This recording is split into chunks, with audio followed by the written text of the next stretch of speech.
just a second.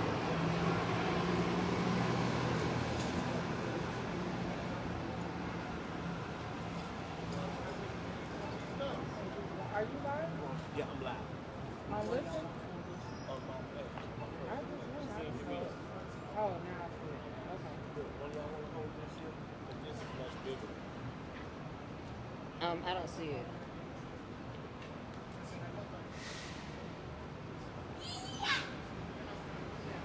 KingDemetrius Pendleton.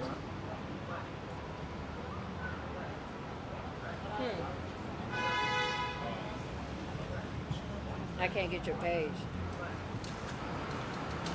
I just saw it. Can you share it? Hey, Lizzie! Thank you for coming. We were just looking for you. Glad you made it. Oh, okay, good. Good.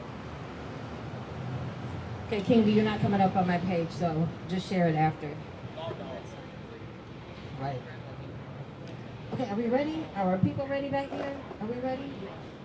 Okay, first of all, I want to thank everyone, or we want to thank everyone for coming out on such short notice in response to the transitioning of the current CEO of Target on such short notice. We appreciate y'all coming out. Thank you all for the activists back here taking time out of their day. This is what we have to do if we want change and if we want accountability. We have to show up, we have to lift our voices up. And this is what we have been doing here as CARE Minnesota, Black Lives Matter, Twin Cities Metro, Black Lives Matter Minnesota, and Racial Justice Network.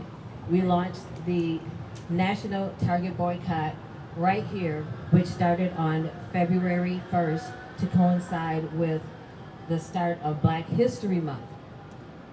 And so since that time, Target has experienced significant losses in foot traffic as well as their stock prices, as well as, let's say, their consumer base, which has really been depleted since then. So I'm so thankful. We are so thankful for other people who are standing in solidarity and joining us in this Target boycott. It is important that we continue to stand up for not only DEI, but against the Trump administration that's been really pushing the loss of DEI from different corporations and companies. So we just want to make sure that we're continuing to apply pressure in the situation that we have at Target with the changing of the guard, which I just heard a report on NPR today talking about, well, many people don't believe that Target will experience significant change, being that an internal candidate who's been with Target for 20 years will be at the helm. But nothing has been stated about DEI. When I'm looking at most media reports, they're not talking about the losses from DEI. They're citing it to competition from Walmart and Amazon, but not DEI. Not something that they are directly responsible for, and that at any time they could have rolled back, decided to change their decision. But what it really does say is that they don't care about the people who are spending money there, because DEI really impacts most people. You pretty much have to be just a straight white man who's not been in the military, not disabled, to not be able to fall under the umbrella of DEI. So to all the companies that are standing firm and keeping their DEI commitments, we salute you. But for Target, this is only going to get worse for you. Ignoring our demands, ignoring us as leaders in this movement, reaching out to other people who had nothing to do with initiating the National Target boycott. The boycott ends when we, the community here who started it, say it ends. And at this point, from the beginning, we've said it is indefinite and it can remain indefinite. So next, I want to bring up Nikema. Oh, Jaylani's there. Okay, Jaylani, your Executive Director of CARE Minnesota. Thank you, Jaylani, for coming here. He's also one of the three of us are the original organizers of the National Target boycott. So, Jaylani, thank you.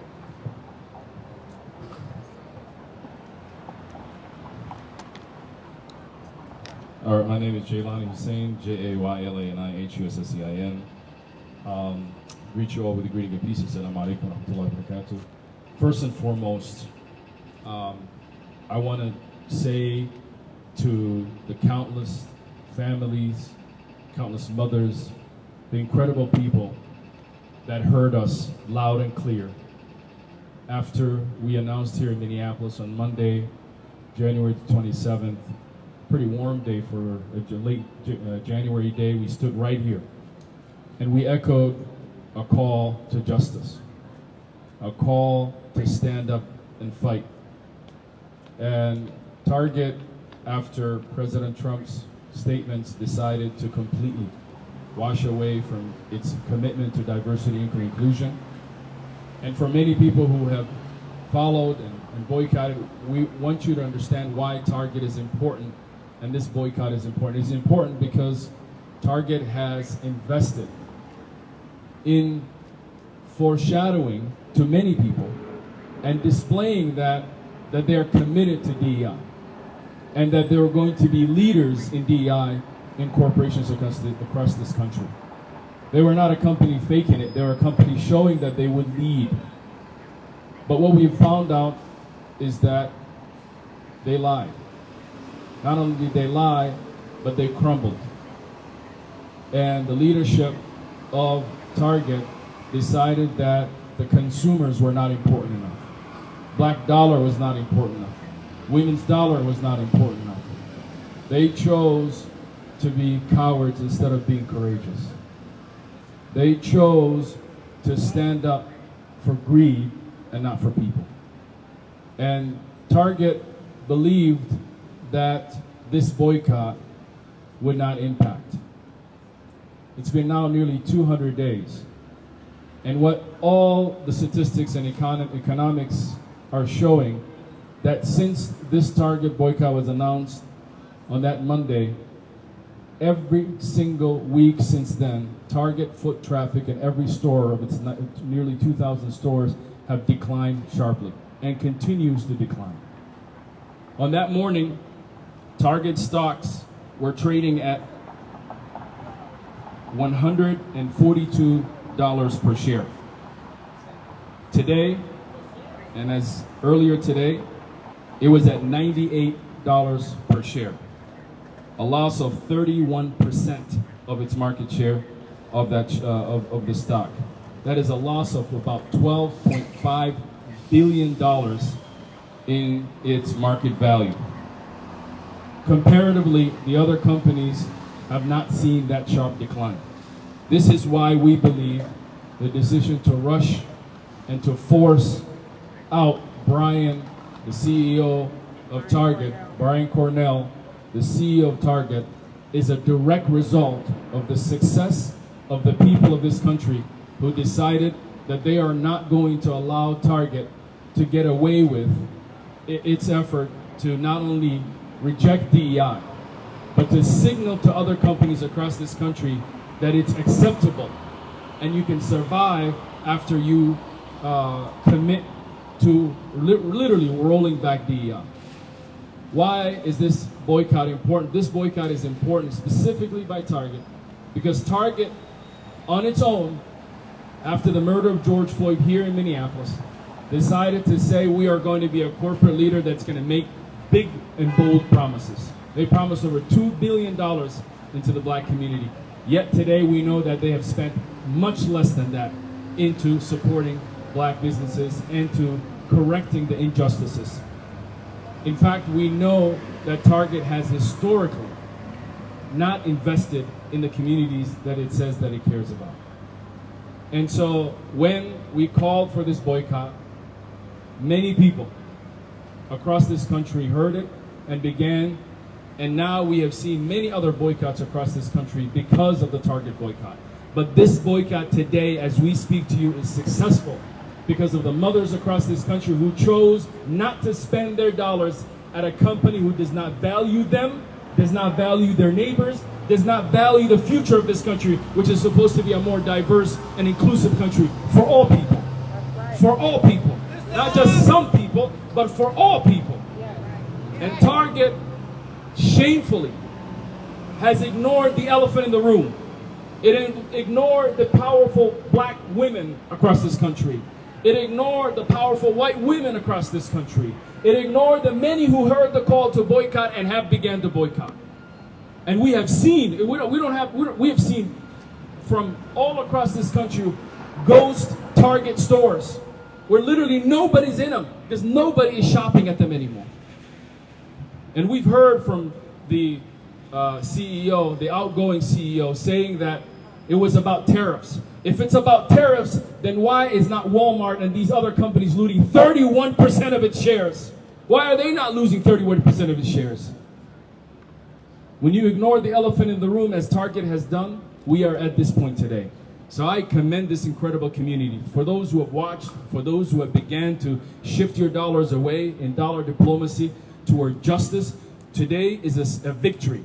To change the CEO is a sign that this company understands the pressure that we have put on them. But we have to be patient. In fact, in this moment, we are calling upon our beloved community to double down. And I'm speaking directly to the many people who were naysayers, even within our own community, who believe that a boycott doesn't work anymore. I want you to know it does work. And I want you to know we are not just boycotting Target, we are boycotting the future companies who will make the same decision. That is why it matters. That is why every single person needs to get involved. And for the CEO, the new CEO, Matt, who's the new CEO of Target, he has an option. Leadership is not easy. It's not easy. We know he has been trained by Brian. We know he has been in the pockets of Brian, the outgoing CEO, but he has a moment, in this moment, he has a choice. Yes. A choice to continue the peril that Brian has taken this company and the decisions that he has cost this company, or reverse the decision and save this country, save this company from itself. Yes. We call on the good nature of that young man, who is now the new CEO of Target. But if he fails to uphold, if he continues to ignore, if he continues to do the same, know that the downfall of this company will be on his shoulders. And it will happen much faster than the last 6 months. Here's why. We are going into the most busiest time for any major corporation, including Target. The holiday season. The season where many people shop at these stores for their family and their loved ones. I want you to know that millions across this country have found that they can buy their diapers somewhere else. They found that they can buy their clothes somewhere else. They have been doing that for the last 6 months. They're not coming back. And now, for the first time, we are going to be gaining even more people. And when this company is hoping in the fourth quarter to turn their books around, they will not be turning their books around. In fact, they will be seeing a worse day than the day they have seen in the last few months. The power of the people is today's testimony. We are here today standing and reflecting that the people, when we are united, when we see a vision that we can defeat corporations that invest in greed and not people. That's right. I want you to know that they have ignored us here in Minnesota. And there's a reason why. Because we are unbought and we are unsold. We are here for the people. We represent the people. We don't represent ourselves or anybody else. Our echo and our message hit the hearts of many people across this country, and that's why this boycott has been successful. Amen. Not only did we lead it here, but we have been chosen to stand up, and we did. These incredible leaders, Dr. Nakeem, Levy, Armstrong, and Monique, we had phone calls to start this effort. We knew that we had to speak up, because Target not only is in our backyard, but Target in our own faces made promises that it could not keep. And now it made the ultimate decision to turn away from all of us. How dare they do that in our own backyard? We will never let them have that. And that's why this call has went everywhere. And that's why we are talking not only to the shoppers, but even to the employees. They're going to be laying you off. You better start preparing your exit. This company is not going to be sustainable under this effort. This boycott is only growing because we stand on a legacy of previous boycotts in this country, where people just like us stood together, neighbor to neighbor, friend to friend, and decided that our dollars are going to mean something. We will never use our dollars to oppress ourselves. We will never use our dollars to oppress others. And we will never allow a corporation to win. I want you to know that no board and no CEO have the power. It is in the people, it's in the shoppers, it is in the average day people. And that is why I am again, one more time, thanking the incredible, especially women. Women are the most shoppers for their families, who made the hardest decision to change their pattern. We know it's not easy. We know that there are many people who rely on the products that Target has, but have chosen to take bold steps. And I want to signal to the other companies that have taken our business and have benefited because we have moved our dollar from Target, to know that we are also watching them. And they are learning that they can win if they choose to hold the line, including many companies I won't name here today. But most importantly, yesterday, what happened is a victory for all those shoppers. Yesterday, what happened is a victory for all people. Yesterday, what happened is a sign that this company is looking for help, but it's looking for help in the wrong places. All it has to do is see us. It has to see its customers for who we are, and not quote to a Trump or any other person, and actually invest in their customers. The new CEO said that he cares about taking care of the shelves and other things. The shelves are not going to bring the people back. The decisions that you make as a board and as a CEO is what's going to bring us back. And so we call again one more time. If you stood on the sidelines and you did not believe that a boycott works, I want you to know it does work. Join us today. And for the countless people across this country who will not join us but still wonder what this means, I want you to know that justice is what this means. Whether you are on our side, that means you're on the side of justice. And if you're watching and not doing anything, then you are the person who's oppressing justice. But I want you to know that we will win because we are on the right, and the right will always win. In this moment today, it is about leadership of standing up, and that's what we're doing. Target is losing because of every single person who stood up. And today we commend all of those people, and we say to them, we will win, continue the fight. We will win, continue the fight. We will win, continue the fight. We will win, continue the fight. This moment is our moment, and we are close to turning this company around if we continue the pressure. Every single day, remind your friends, your family, and your relatives that you can choose to make one difference each day. Not choosing to walk into Target in hopes that Target reverses its course, and if not, Target is a lesson to all the other companies across this country. Thank you. Listen! All right. That was powerful. Thank you. Thank you. That was well said and needed to be said.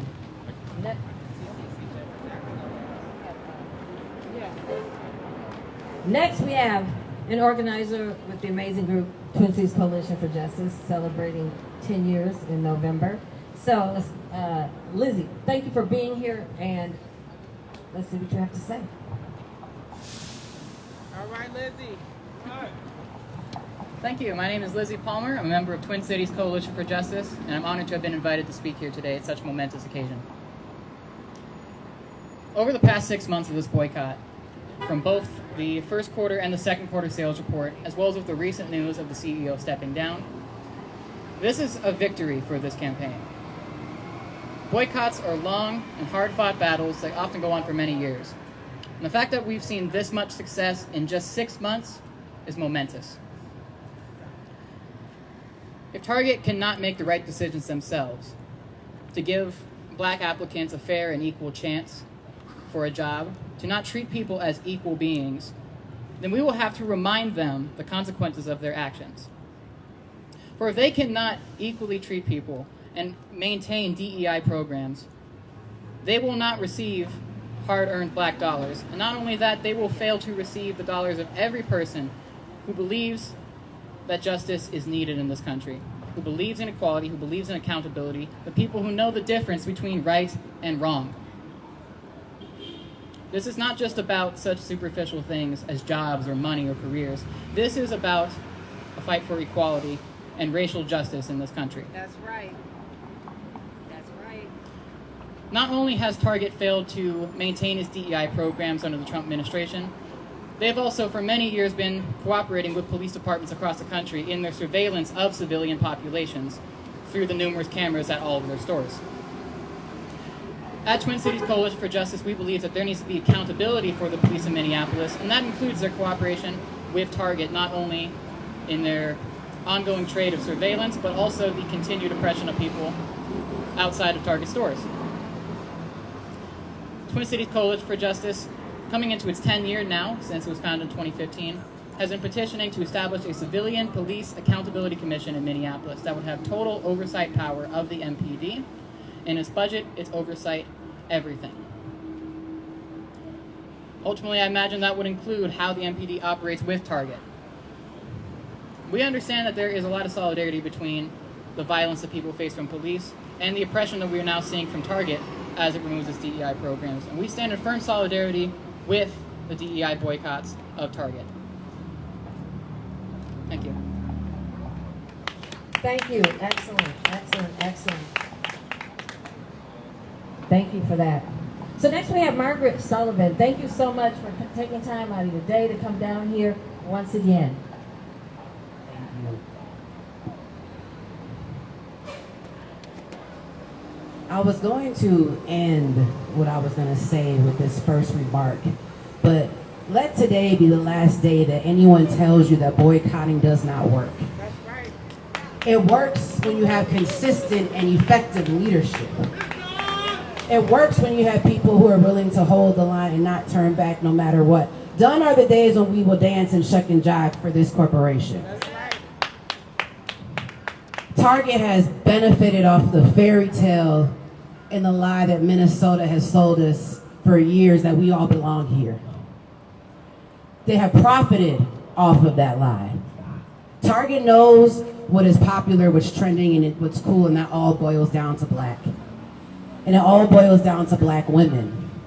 And that is why I stand here today, because of all the black women who have been erased from every movement, as Nakima put it so eloquently yesterday on CNN, and you shut that down, by the way, I just want to let you know. Shut it all the way down.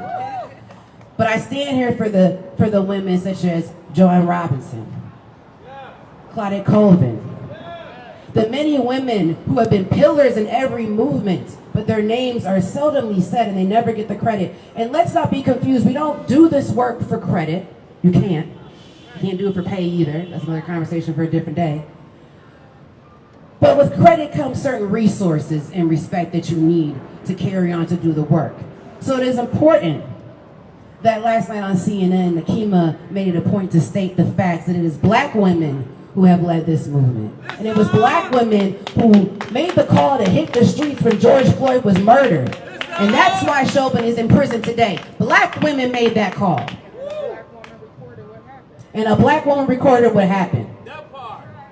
I always say if you want to know how to make change, ask black women or the young folks, as they are always the ones behind every movement. But it is important that we state those facts, that so when our children look back at this moment, long after we have all transitioned on, that they look back and they see the truth. And they see themselves and not the fairy tale that white supremacy has chosen to teach them and has taught all of us for so many years. There are 2 points that really stuck out to me that I want to re-emphasize that you've heard here already today. But it mattered that the boycott started here, because Minnesota is Target's home. I used to live in Nashville, Tennessee at one point, and I had to go miles and miles and miles to find a Target. Walmart was everywhere. But here, I've got about 3 Targets within about 5 to 10 minutes from my home. We are the main consumers. We are their main base. And as women, we really hold the cards.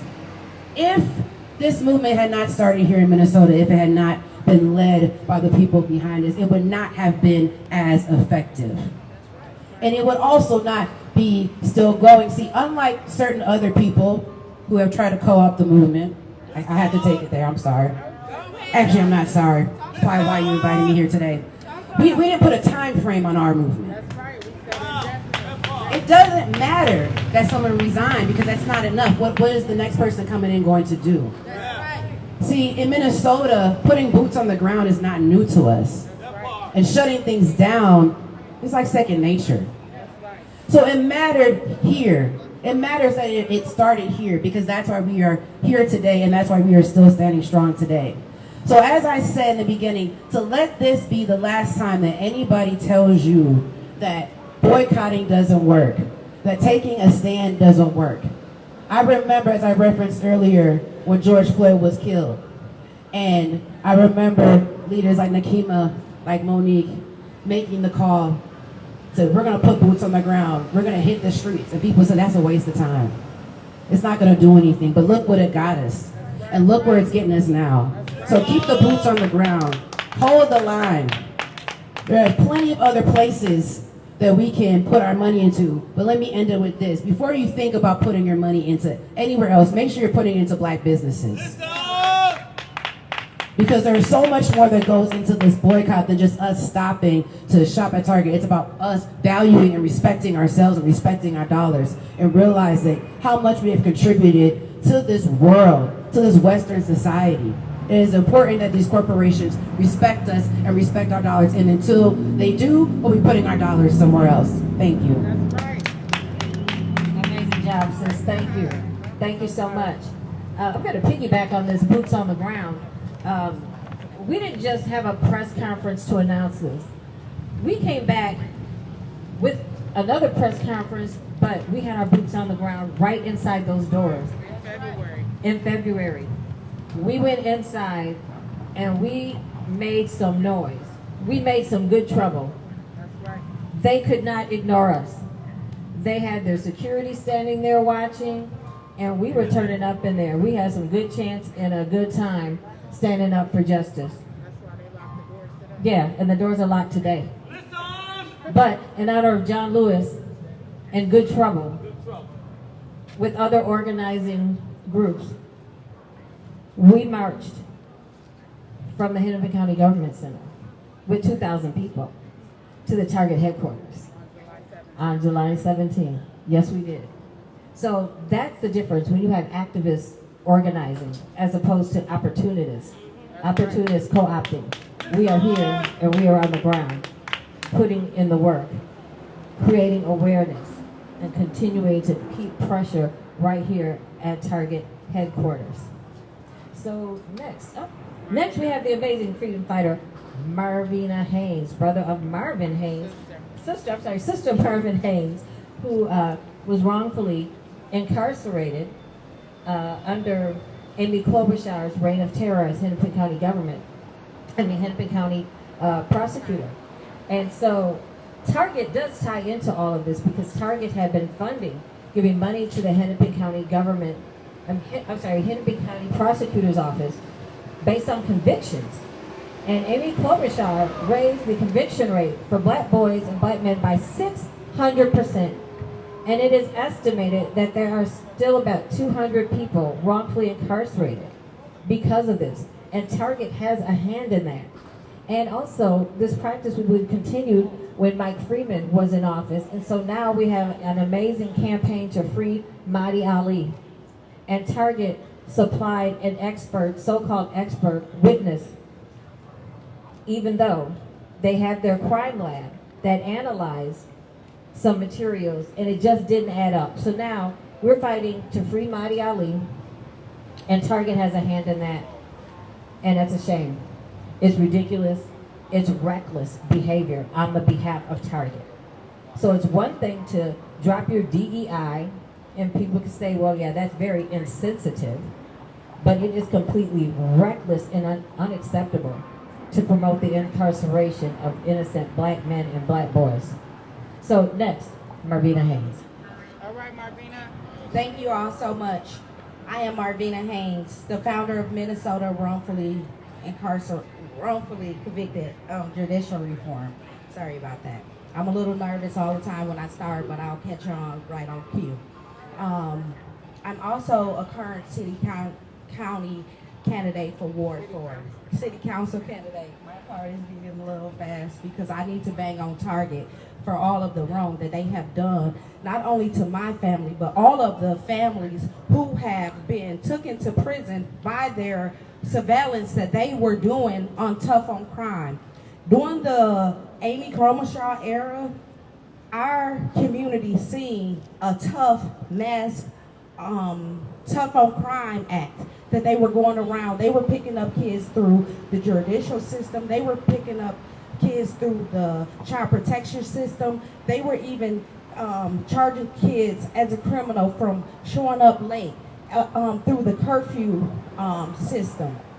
When I started to fight for my brother after my mom got sick, we went through my brother's case and we found out that Target had something to do with Marvin going to jail by them pouring money into Minneapolis Police Department and also Amy Comershaw's office to be able to get more convictions. And we're not talking about convictions because people had committed crimes. We're talking about profit over people convictions. That's right. And so when things like that happen, our community experienced a mass incarceration and folks who have not committed crime are sent to prison. As Monique talked about, currently we have another coalition around a young man, Mahdi Ali, who corporate was his witness. They sent in a witness, a paid witness, to testify, which they had nothing to do with Mahdi's crime. Target has caused a lot of harm, not only with the DEI, but generational traumas and curses that they have put upon our community for profit. We want them to, I believe that they need to pay our community back reparations for all of the harm that they have caused to the community members and also the children. We can't give them their life back. So what do? We continue to show up here, not because we want to, because it has been historically proven that this works. My sister Nakima led this boycott against Target, and it has moved to a national boycott on Target. We don't only want them to lose their funding. They need to get their shit together and understand that they have to be as inclusive of all races and creeds and genders. Most of women shop at Target. We shop there for our children. We shop there for our pets. We shop there for our homes. And in return, they take the money that we spend and use it to terrorize and harass our community members and send them to prison.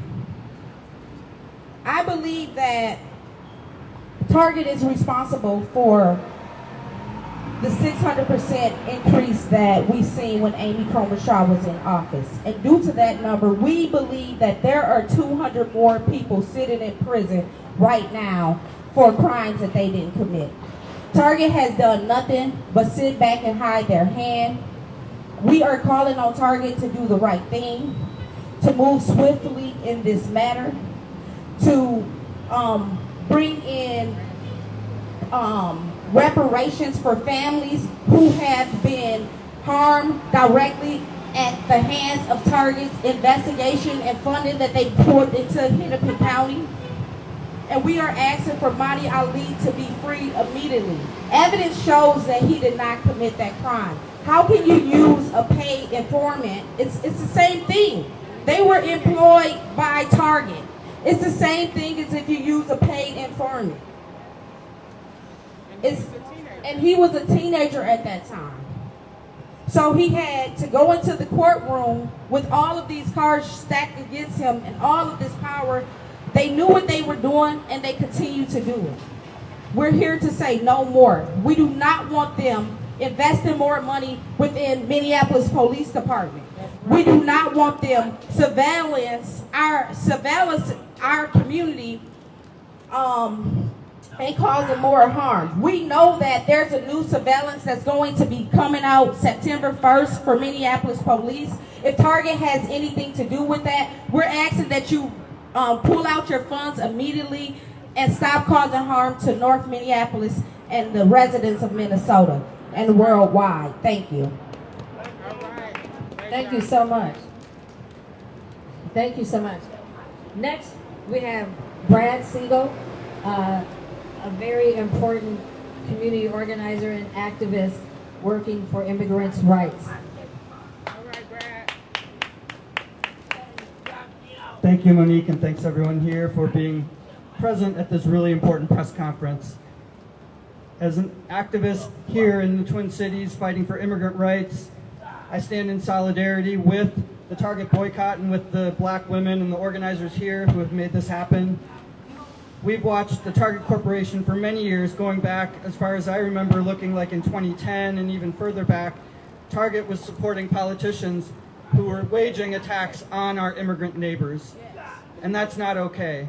So we stand in solidarity with this Target boycott and with the demands of the boycott in the interests of all the people who are being harmed by Target, and in particular I'm here in solidarity with our immigrant sisters and brothers, siblings, who have been facing brutal repression around the country, from the streets of Los Angeles to the streets of Washington, D.C. And when corporations like Target fund the politicians that get into office so that they can carry out this repression, that's not acceptable. That's right. That's right. Thank you.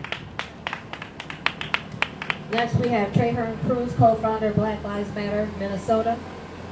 All right, Trahern. Black dollars Matter. Black dollars Matter. Black workers Matter. Black labor Matter. Black labor Matter. Black dollars Matter. Black dollars. Matter.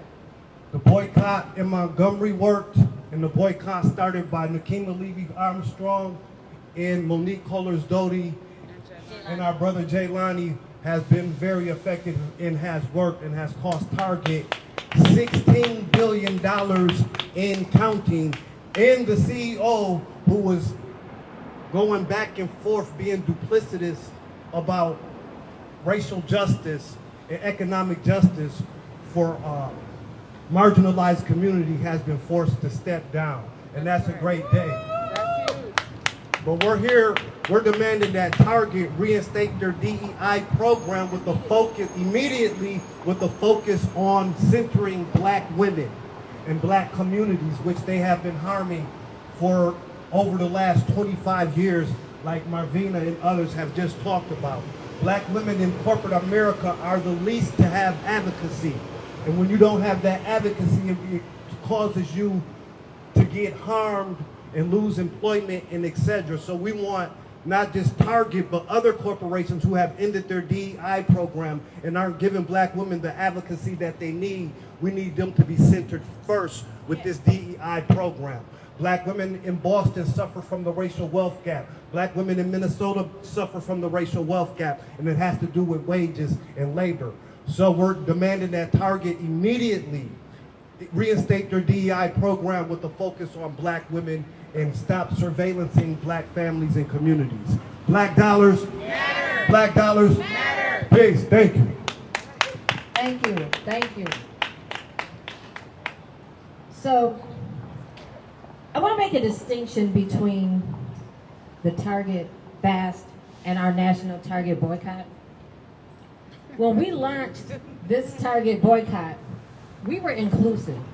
We talked about everyone who falls under DEI. We talked about veterans. We talked about people living with disabilities. We talked about people of color. We talked about women.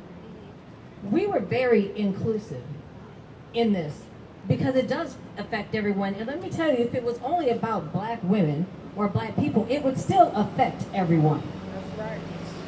But we were very inclusive. And because of that, it was very broad reaching, and people across the country joined in. And there have been other organizations and groups standing in solidarity with the national Target boycott. So this wasn't just a boycott over a Christian holiday for 40 days. It wasn't just black churches. This was everybody, and that's why it has seen the significant impact that it has had. So I want to make that distinction. I also want to say, just put out there, it was started here, February 1st. It was not started by Pastor Jamal Bryant. It was not started by Nina Turner. And it was not started by, what's the other one? Tamika Mallory. It was started here. And why is that important? As Nakima was stating in her amazing interview on CNN last night, it's important. We also want the numbers, right, to show from February 1st, and that's when they experienced a decline in foot traffic. It was after February 1st that their sales began to drop and their stock began to drop. That's right. So you cannot count the figures from the national boycott in the boycott over land. It doesn't add up. It doesn't work. So I'm just here to say, Pastor Jamal Bryant, you need to stop taking credit for intellectual property that wasn't yours. There is no integrity in that. And for the media outlets that continue to show him as a leader of this boycott, that needs to be corrected. And we'll be reaching out to have those narratives changed so that the history books show correctly who, what, why, where, and how this boycott started. And it started with our entire community here, right? Dr. Nakima reached out on her amazing platforms and she said, hey, community, what do you think we should do? Right? Getting input and getting buy-in to make sure that we had support to do this. And the response was that we have the support and it shows. And it shows. Right? History matters. Just like Black Lives Matter. So we want to make sure that the history is correct on this. So, next, Dr. Nakima Lee, I'm sorry.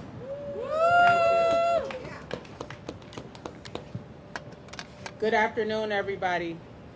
Thank you for joining us this afternoon to celebrate the ongoing success of the National Target Boycott, which, as has been said, started right here in this very location where we are standing right now. So we don't need fake pastors from Atlanta. We don't need people from outside of the Twin Cities pretending that they launched the boycott. And we're expecting our local media to get the story straight. It's one thing when you have national media falling for the okie doke, but it's another when you have local media who was here covering the initial press conference that launched the boycott on January 27th, regurgitating false narratives. We will not be erased.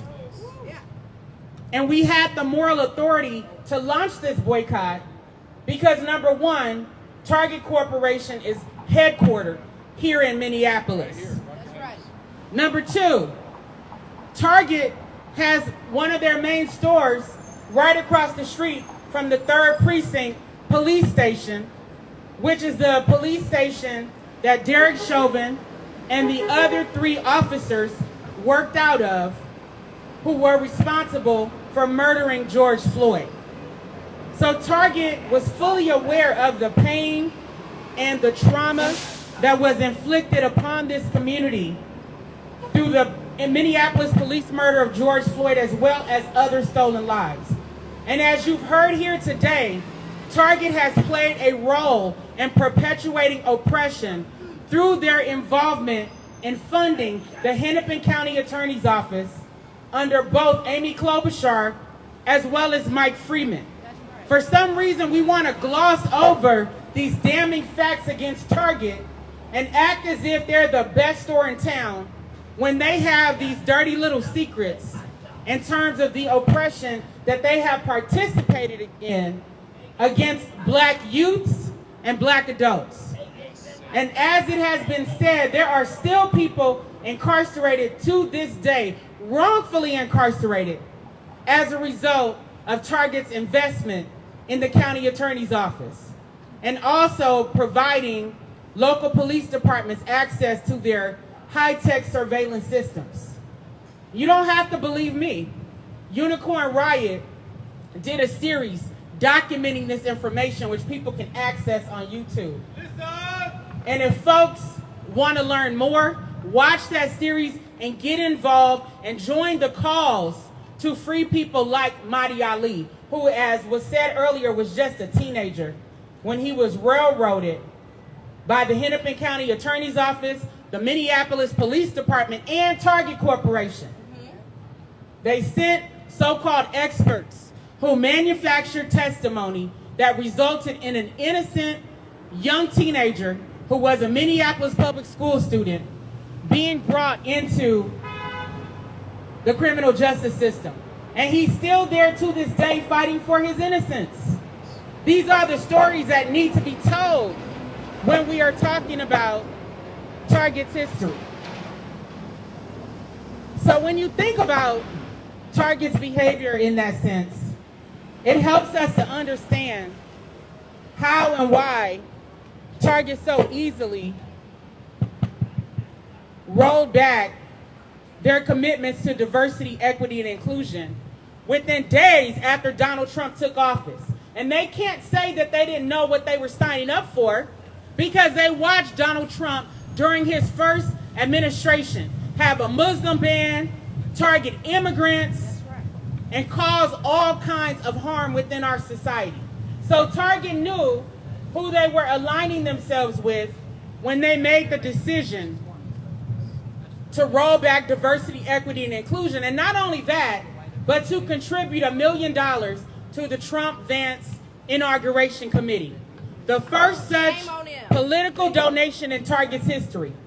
Before this most recent Trump win, they had never contributed to any other presidential candidate's inauguration committee. So they knew who they were getting in bed with.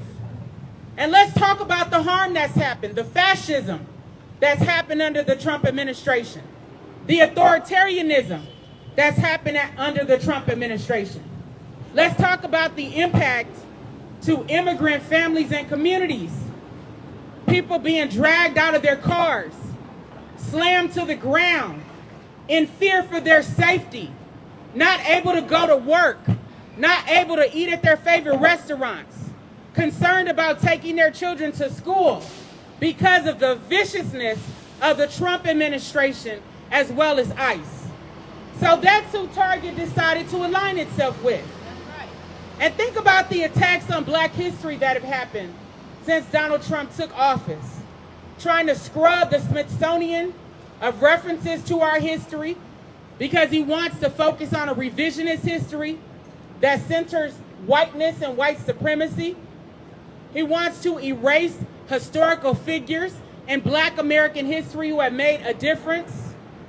And of course, he wants to eliminate diversity, equity, and inclusion. And we know that in exchange of that, Donald Trump has run his own incompetent white male affirmative action program within the White House. That's what he wants to replace diversity, equity, and inclusion with. And unfortunately, Target signed up for it after presenting itself as the poster child for diversity, equity, and inclusion. And their actions lured many of us into their stores feeling like finally we have a place of belonging. Finally, we have a place that celebrates Black history, that puts Black brands on the shelves, that donates to our schools and community members. So many of us felt safe supporting Target, including our LGBTQIA community, where Target had participated for years in the Pride Parade until after they made the decision to roll back diversity, equity, and inclusion. And thankfully, our local Pride organization said, no, we're not going to stand for Target's actions, and we do not want their money. So the community here stepped up to help fund the initiatives from our local Pride organization. So Target has dug itself into a hole that it simply cannot get out of. Target thought that with the passage of time, people would forget about the boycott, that they would go back to business as usual, that they would continue to shop at Target.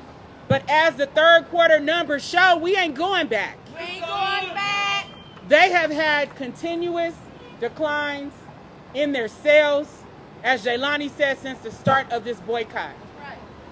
We know that shareholders are losing money since the start of this boycott. We know that employee morale is at an all-time low at Target since we started this boycott. So we know that this boycott has been effective. There are many who are applauding the fact that Brian Cornell is no longer going to be the CEO of Target beginning in February of 2026. But I'm asking, why is it taking so long? If this man at the helm has helped to run this company into the ground by not addressing the simple concerns around their decision to roll back diversity, equity, and inclusion, why is he continuing to remain the CEO even through February? That's right. And let's think about the new CEO. As was said earlier, He is an insider within Target. He has a 20-year history within Target. So can he really bring fresh and new leadership? That's what we're waiting to find out. And we, as the original organizers of the Target boycott, have made it clear that we are willing to meet with the incoming CEO. But in order for such a meeting to take place, the very first thing that has to be on the table is Target making a decision to roll back its reversal of diversity, equity, and inclusion. Because we're not meeting with them for photo ops like they did with Reverend Al Sharpton. That's right. We're not playing those games. If we come to the table, we're going to stand on business like we've been doing.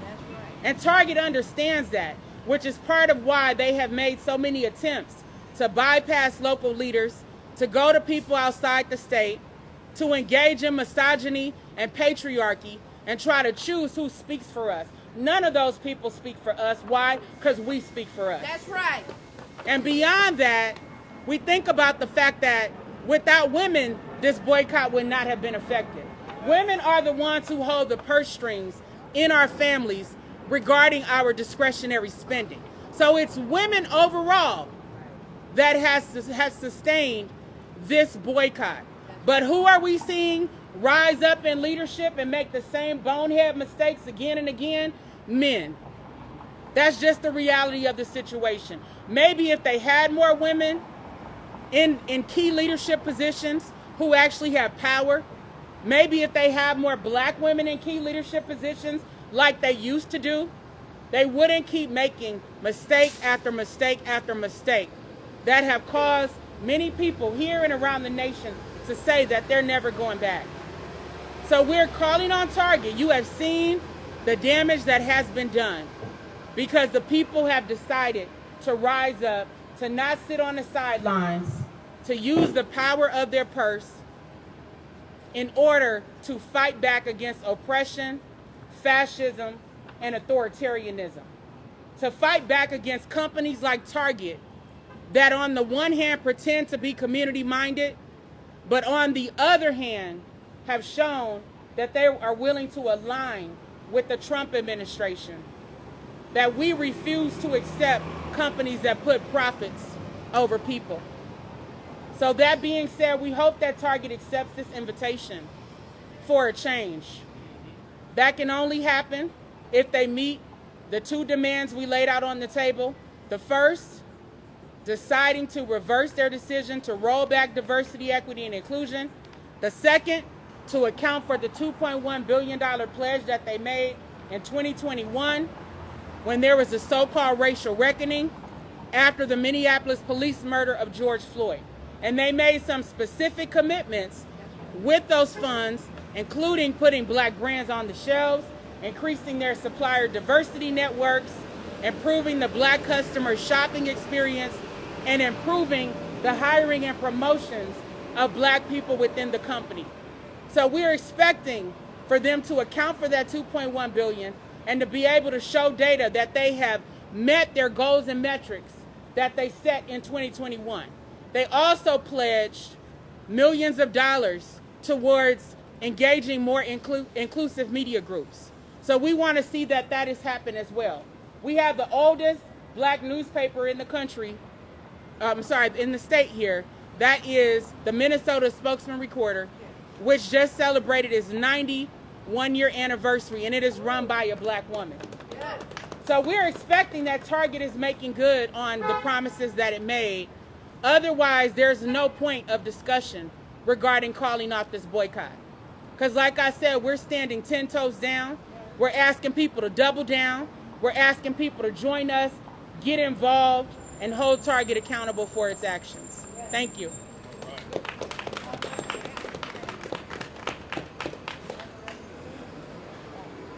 Thank you everyone for coming out. We just want you to know that will always be justice, then peace. What Mel Reeves would always say, justice, then peace. We don't necessarily want to be out here doing this, but we have to, and we will continue to do it. And we're going to continue to remind Target of the mess that they have made. Yes. And we're not going away. So thank you again for covering us today, for coming out. Oh, we want to take questions. Okay. Questions, anyone? Anyone have questions? Any questions? Yes. Not you. No, I'm kidding. Yes, Dr. Nakima Levy Armstrong, you made a positive and a powerful suggestion about the black men who basically tried to strong arm this protest that you put together. Can you please reiterate about that, and also about the individual who's going to be coming in February of next year? Don't you think that kind of suspicious that he's coming in during Black History Month? So your first question was about Pastor Jamal Bryant. I got to use air quotes because I have standards when I think about pastors. I expect integrity. Yes. I expect truthfulness. And that is not what we have experienced at the hands of Jamal Bryant, unfortunately. So after he knew that this boycott was being called here in Minneapolis, he and some other folks from outside the state claimed that they wanted to be a part of a national coalition with us in support of this national Target boycott that we launched. But soon after connecting with them, hearing them out, talking about next steps of how we could all collaboratively work together, it was clear that Jamal Bryant had a completely different agenda. Without talking to this coalition, he set up a targetfast.org website. He made no mention of our Minneapolis community or that the Target boycott had already started on February 1st. And he limited the scope of what he was doing to 40 days. And I remember asking him the question, I'm confused. I said, what is a fast while we already have a boycott going on? I didn't understand the distinction. And the reality is that there is no distinction. He used this language in order to conceal his real agenda, which is to pretend to be the leader of the Target boycott, when it's anything further from the truth. He's also invoked the name of George Floyd, even doing a so-called die-in outside of a Target store when we know damn well he did not fight for justice for George Floyd or any stolen lives. He is using this man's name to further a false narrative about his leadership. So if there are folks who are part of the Baptist Church, who are ministers and who that's your peer, we would ask that you hold him accountable for his lies, falsehoods, and manipulations, and attempt to erase the labor of Minneapolis organizers and community members who have fought long and hard for justice and who announced this boycott with clear intentionality as well as demands. So that is what happened in that situation. Thank you. For people who are not familiar, can you clearly and briefly just explain what the demands are for the boycott to be ended? Yes, so we have two specific demands. The first is for Target to reverse its decision to roll back diversity, equity, and inclusion initiatives, because they had significant initiatives that have fallen under diversity, equity, and inclusion.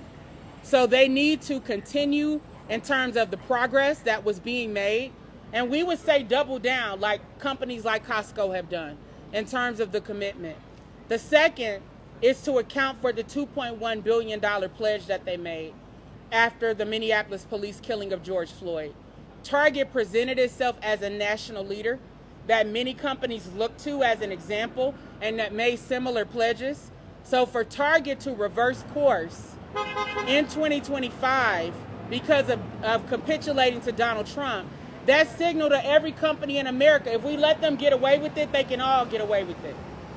And so Target needs to show the metrics, the data, where the funding went that they pledged in 2021. And that, again, that's a starting point. We want to see Mahdi Ali set free. That's right. And Target needs to use its power and its influence, just as they did to help convict an innocent young black man for a murder he did not commit. They need to bring that same energy to fight for him to be released. And then they need to launch an investigation as to the role that their staff members and employees have played over the years in helping to wrongfully incarcerate people, how much money they gave to the Hennepin County Attorney's Office under Mike Freeman and Amy Klobuchar, and they need to publicly account for those mistakes and hold themselves to a higher standard, as well as help set people free who they wrongfully incarcerated. We all know the history of the Minneapolis Police Department. It's well documented in a report by the Department of Justice as well as the Minnesota Department of Human Rights. But that again is one of the organizations, agencies that Target aligned itself with during the Tough on Crime era, leading to significant harms within our community. And I actually have a quick follow-up. So, Black-owned media oftentimes doesn't center itself and has not been very vocal on how DEI, the DEI rollback at Target has impacted Black-owned media. But it has. And oftentimes in the stories and the coverage that we're seeing, both nationally and locally, the experience of Black consumers and Black businesses who have their products on the shelves is being talked about. But the impact that this is having on Black-owned media is not being documented at all. What are your thoughts on that? I think that that's a travesty of justice. Target needs to invest in Black-owned media as well as help open up other pipelines. They know that Black media has faced a disadvantage historically, and that the funds have largely been placed in the hands of mainstream white media companies, which does a huge disservice to our community. When we can't get the truth of what happens through our cultural lens, it creates a problem for us and a lack of understanding. And we're seeing that happen now as these stories are being told, that there is erasure around the impacts of our boycott because of Target's decision to roll back diversity, equity, and inclusion. Black media would scrutinize the current status of what's happening and report the truth. So those investments matter. They had pledged around $25 million, if I remember correctly. We want them to account for that as well. Exactly. And they can do more than $25 million. This is a multi-billion-dollar company that has exploited the Black dollar and has exploited the dollars of women, Latinos, immigrants, the LGBTQIA community. So they need to be able to do more than they did before their decision to roll back diversity, equity, and inclusion. Just the bare minimum is no longer enough. I want to add one thing. I want to add that this is a moment of transition for Target. This is a moment of transition for Target. There's a new CEO coming, even though we know that this CEO has been guided by the outgoing CEO. What I'm asking is the hardworking staff of Target, many of them who are still working for the company. This is a moment for those who have felt silent under Brian's leadership to speak up now. That's right. To speak up and to tell the story that we are seeing in our communities every single day, that those stores are ghost stores. There are not people going there anymore. And it's going to be evident in Black Friday and the holiday shoppings, which are around the corner, when these companies rely heavily on us coming in, including going back to school shoppings, among other things. So this is a moment for everybody. For those who've been sitting on the sidelines, this is a moment. They didn't believe that our boycott would be successful. Today, we tell you 200 days later, that company has lost 30% of its market value because people stood up. That's right. And so for those people who believe that they want to lose another 30% or even more in the next few months, this is the moment for them to stand up and to say to the new leader that this moment, Brian couldn't listen to us, but maybe you could listen to us and change the course of this of their decision. And most importantly, to the earlier question, there has been a systemic disinvestment into those Black communities by major corporations. But what is sad is for Target, who says that they're investing, to even not invest. After they committed to investing, not to invest. And that is a trend that we want to completely change as well. Any other questions? Thank you all for being here. We appreciate you. Thank you for everybody who came out and stood in solidarity. The boycott continues. KingD wants to get a picture. We gotta wait for a picture. KingD wants to get a picture. Okay, her. KingD's doing a picture. With or without. Dollar General. Oh. Maybe we should do fists instead of pistols. All right, y'all ready? 1, 2. Hold that thought. Hold that thought. 1, 2, 3. 1, 2, 3. 1, 2, 3. Oh, all right. Thank you. Thank you guys for being here and covering. Thank you everyone for tuning in to Listen Media USA. Thank you for listening to what we have to say. Here's what's happening in your neck of the hood.